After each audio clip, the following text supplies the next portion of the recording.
this past weekend, Memorial Day weekend, there was a lot of wrestling. Not only did you have WWE's King and Queen of the Ring coming from Saudi Arabia, but we also had AEW's Double or Nothing, and I would dare say both pay-per-views rather surprising. We Yeah. obviously did our predictions the week prior. Kyle, our master of all things numerical and informational, how do we look? I already know. It was pretty close for the most part. I lost. Yeah. Well, we all kind of lost. So Yeah, I there was lost on definitely King of the Ring. some Was things it that King of the swerved Rings us. or no? I lost in Double or Nothing. mm-hmm. King of the Ring. I think I pulled it off. Hell, Barely. Well, look, as far as King of the Ring is concerned, there's only one thing that's truly important about King of the Ring, and that's that Jersey owns dominance. They do live. Special As effects. great Joe Budden once said, there we go. let me make this statement loud and Special clear. effects. Jersey's here. All right. So in that case, yeah, Sorry we'll about start this, with Kyle. we'll start with King and Queen of the Ring. So pretty straightforward. It was close for the most part. WWE title match was Cody Rhodes versus Logan Paul. Everybody picked Cody Rhodes because, yeah, especially after they took the U.S. Especially after they took Logan Paul's title off it. It was like, yeah, that's a guaranteed sure thing. But women's title, as everyone is mentioning, Liv Morgan getting the win.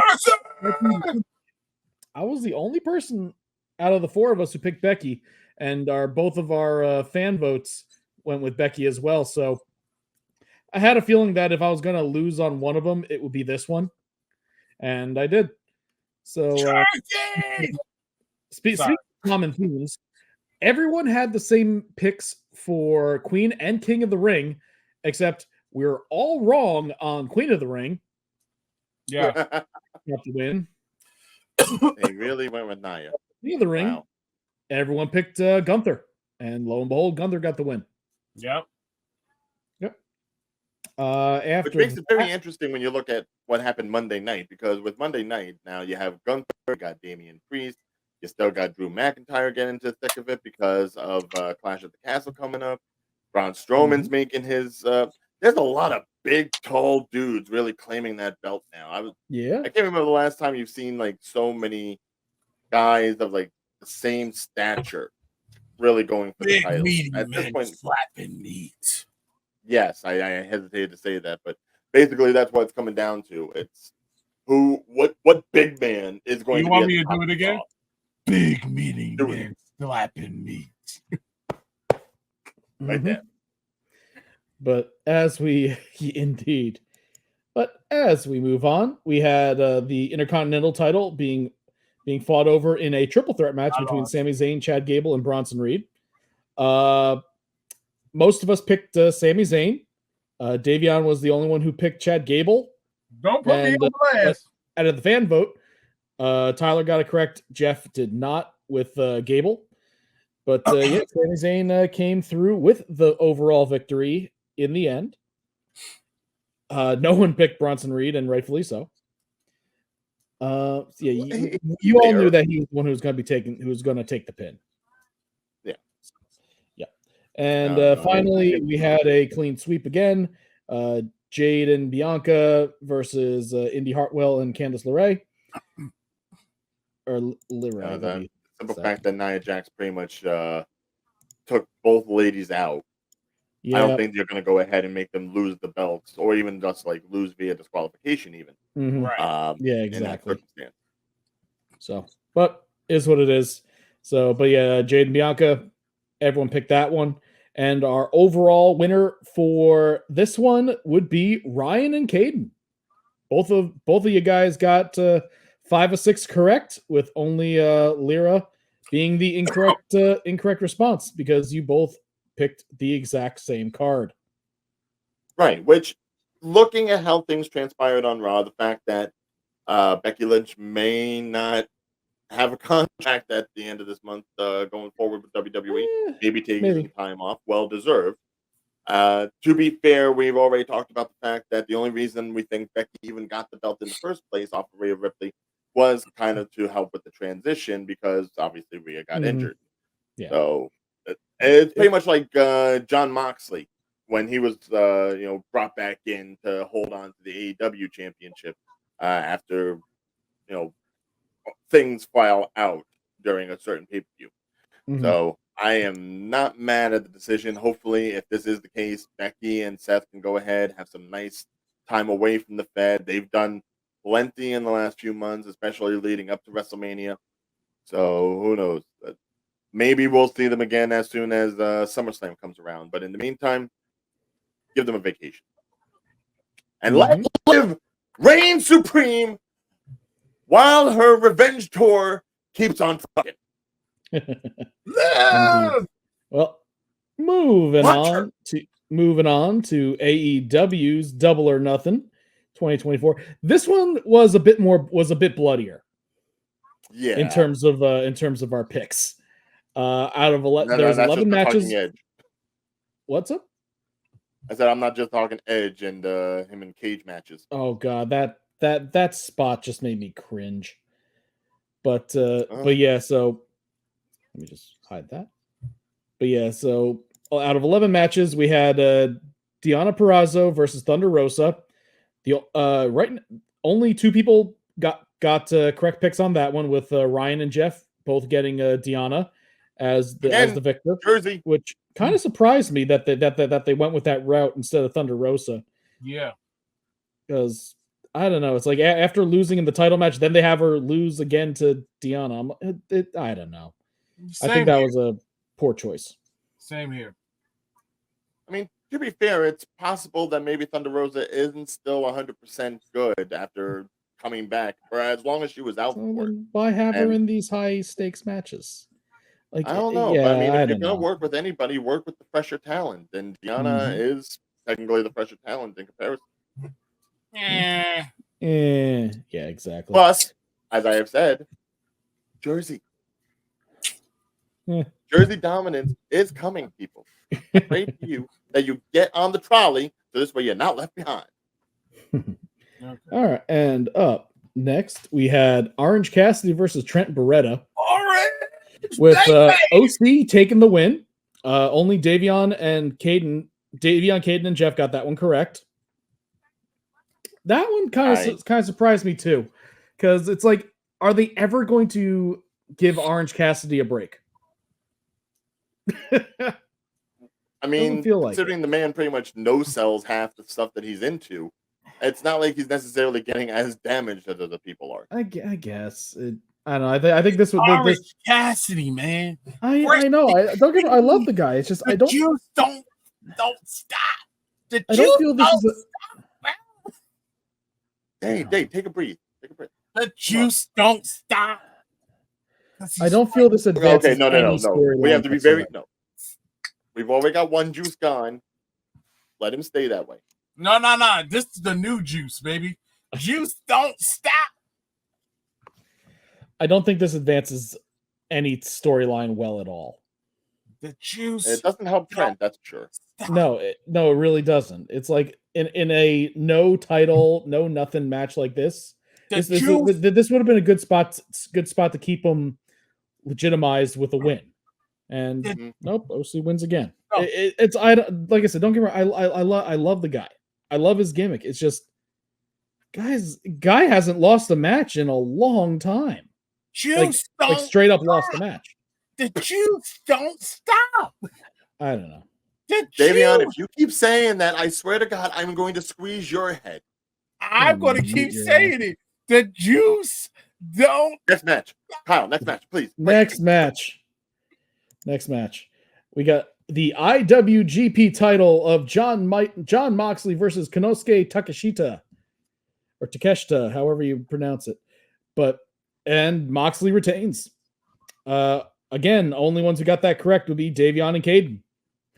So yeah, it's like this is another one. It's like, okay, this was a perfect opportunity to help storylines build, help things build up even more, and they didn't do it. It's Right. starting to feel like WWE booking. Or I mean, it starts I feeling guess like the argument Vincentian could be booking. made.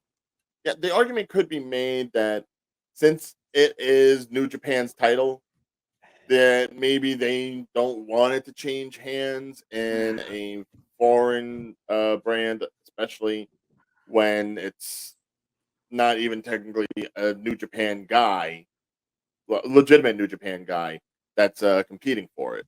And Moxley So, is. well, he is, but he isn't, but he is. Look, the way they've been doing their own Forbidden Door stuff, as far as like who's in guess. AEW, who isn't in AEW, who's part of the brand, who's all in, who isn't. It's all becoming too messy. I guess. Like, which compared to what we saw last night, apples and oranges. I guess. But yeah, it is a shame for Takashita because I Yeah. feel like Don Callis is just putting all of his chips on, obviously, Osprey, and The thing is, it's like it's like, but that's the other thing. It's like it could have really started. It could have really built the faction up a bit more. it would have helped, considering Seriously, some of the other and I'm factions like, are dead in the water after this past weekend. yeah, it's like it just reinforced the fact, like, oh nope, these are the guys that we're going with. Yep. No one else is getting But built credit, up. yeah, credit to Dave for getting that right. Yep. Yeah. Credit to Davion and Caden pulling that one off. And up next, another title match between Adam Copeland and Malachi Black. This was a great match for the most part, aside from that one really nasty spot that fractured Copeland's leg. And yeah, we all got this one. Everyone but Caden and Tyler got this one wrong.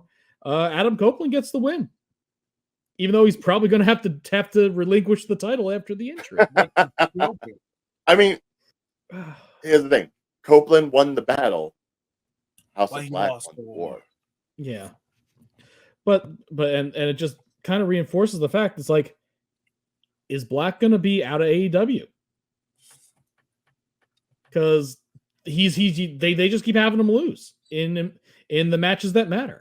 Yeah, because the problem is you got what's her name in his organization? Oh yeah, Zelina Vega. Yeah, no, Julia Hart that won the belt during the faction. You told me now she's out on the street. You told me you couldn't give it to the TNT title. Like, come on, to Black? Are you serious? I don't know. Like I said, the booking in this one confused me. Like, the match was fine in itself. Oh, the match was great. Match was fantastic. But giving it to Black would have made more sense. Yeah, it's for long-term storytelling, for what you can actually do with the House of Black now that they have a controlling interest in a championship. Yeah. And I mean, we saw it with the trios back when they had it, and the match between them and the Acclaimed when they did it at Wembley. That was awesome. That was probably the last time you can honestly say that the trios was relevant. Yeah. And that's because you have a presence like the House of Black. Yeah. Well, like I said, it feels that the booking has gotten a little weird. They need some good people to book. I don't know what the heck. Did they have like a writer change or something, or is someone taking I think control? there is some discussion going I don't on know, about whether or not Tony the booking this year has been lackluster compared to previous AEW times. Anywho, next match, the international title of Roderick Strong versus Will Ospreay. This one was pretty consistent across the board. Everyone but Ryan picked Will Ospreay on this one. Yeah, Ryan. He's smiling hard. So look, yeah, that one was as we saw during Double or Nothing. As far as I am concerned, the Undisputed Kingdom is cooked. All right, they are 6 feet under. They are rotting at the moment. I think there's a worm in Roderick Strong's eye. It is not great.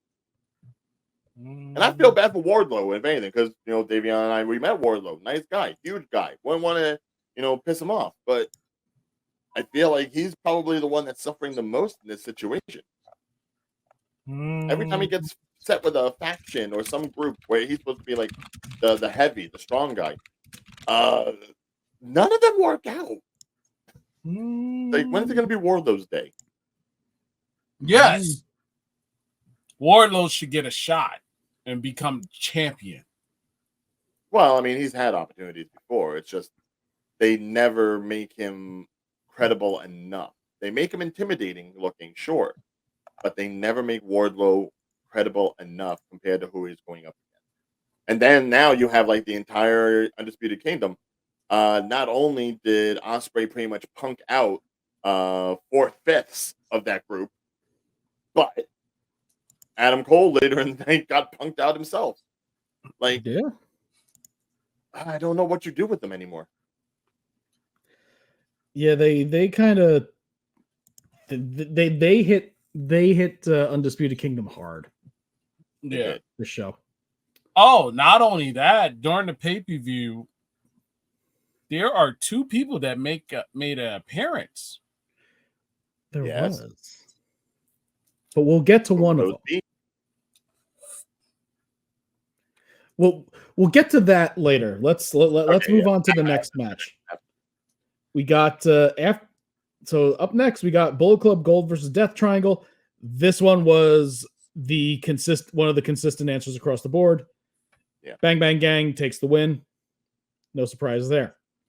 With the returning fourth member of Juice Robinson.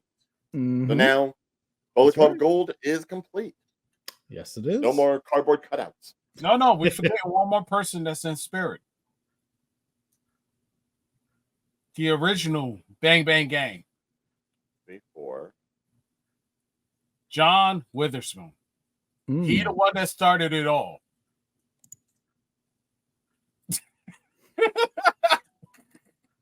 Dayveonne, I swear to God. Anywho, moving on. They have the continuation of the FTW title between Jericho, Hook, and Shibata. Chicago. But Chicago. Okay, so yeah, this one was mostly split between Jericho and Hook. No one thought Shibata was going to win, and Jericho getting the win. Yep. So Jericho onto it. The only ones who got that one wrong were Dayveonne and Caden. Picked Jericho and got it right. See, Dayveonne, if you would just listen to when the winning tree is trying to instruct you, if only you would take what is said to heart.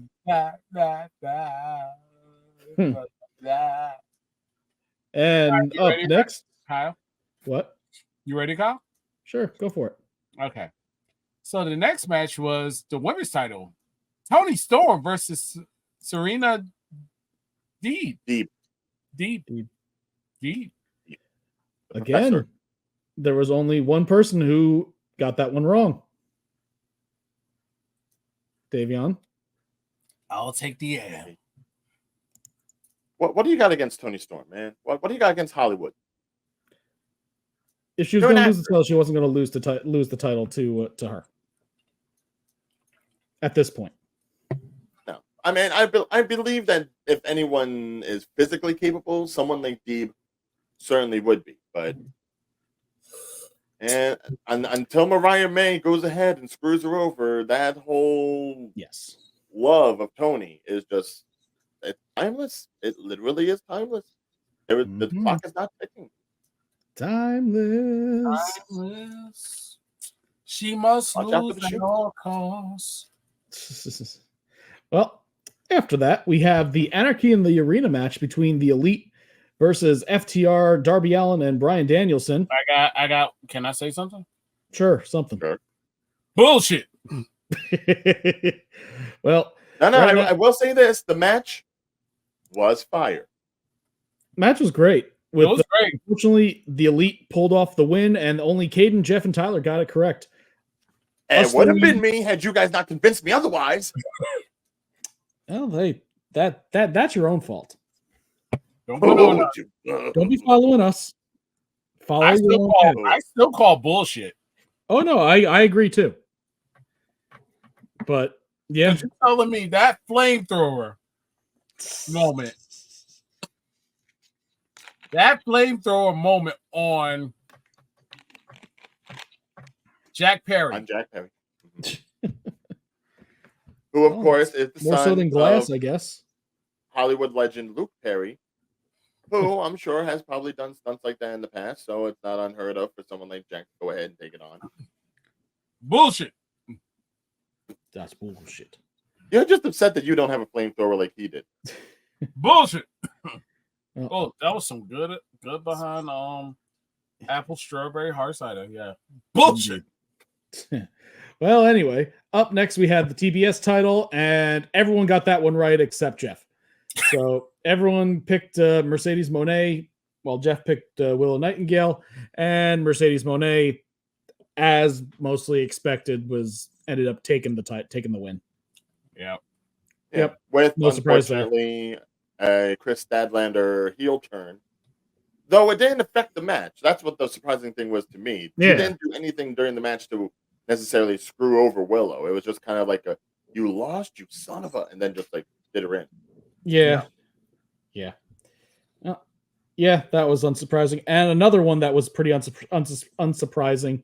Swerve Strickland getting the win over Christian Cage. Swerve, ladies and gentlemen. Swerve. Swerve's Respect house continues on. His authority. Good for Swerve. But yeah. Besides, Christian will roll off.